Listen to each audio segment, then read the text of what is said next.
Here's something that's sort of beautiful to impart to children, because I'm picturing in my mind sitting in a circle of light in a forest, right, with children, small children, to explain to them sort of the nature of.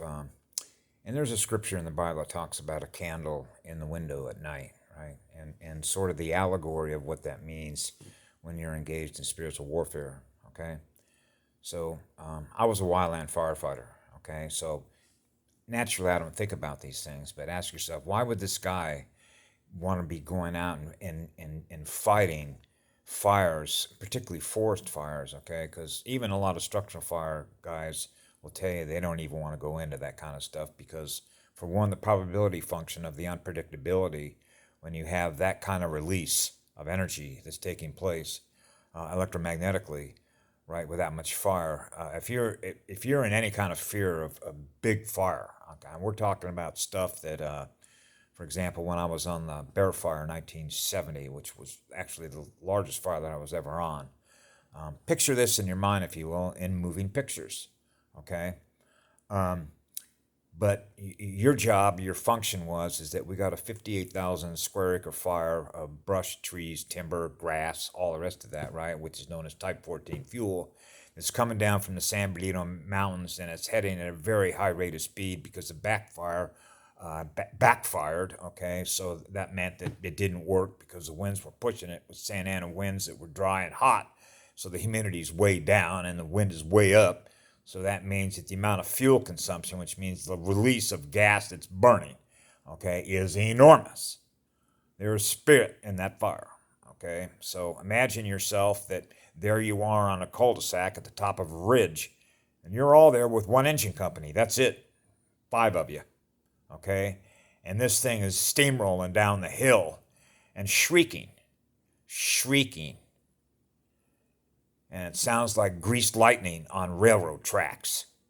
Okay, which essentially means imagine what it would sound like if you heard 1,000 freight trains traveling at Mach 3 and all of a sudden hit the brakes, skidding along those steel rails. Can you imagine something that loud, that shrieking sound? That's the spirit of fire. It's burning through all that.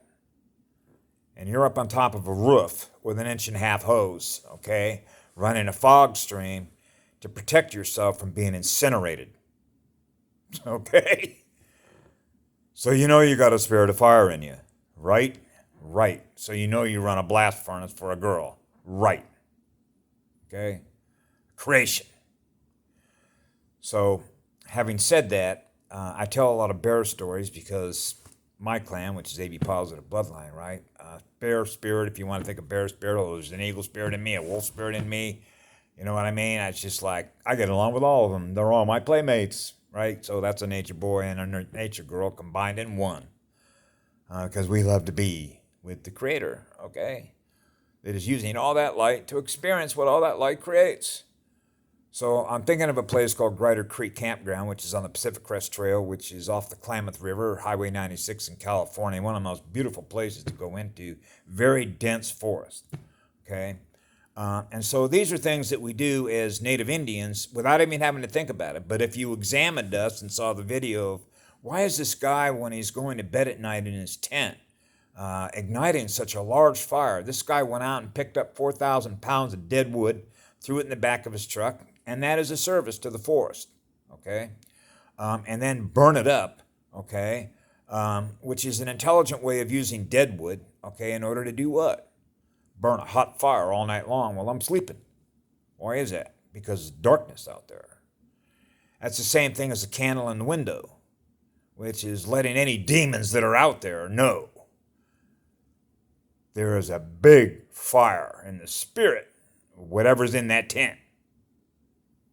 Okay, so that's a signal of communication that the spirit of fire is telling a demon what's in that tent.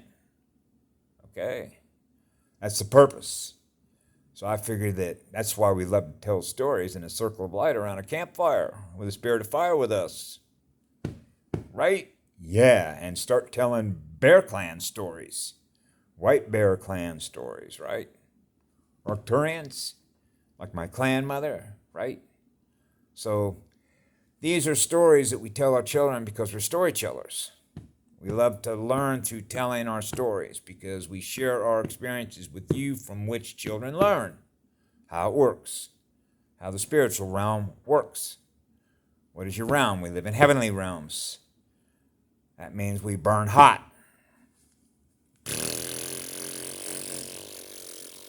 Circle of light, baby. Right? Run that furnace as hot as you can. So that's what a healer can do, because it knows how to do that. That's called restoration mode. So we're always in restoration mode because we're always in restoring the light mode. When all the light's been restored, we'll know it. Because no matter where we go, we will not detect any loss of light in anybody. Right? Right. That's who we are. That's called light in service to others, which is love in service to others. Simple stuff. Right? Yeah, children know this stuff. Sometimes children can be the best teachers to adults. I used to say that to all the time the mothers. I say, you know what? Your children are like teachers. They're reminding you of what you were one time. Right? Yeah, they're draining me all of my energy. Well, you could get your energy up just like they do, because there's still a 7-year-old in me. Really? Yeah. I never lost my childhood. How'd you do that? Being a free spirit. How'd you do that? Keeping your pH up. Really? Yeah.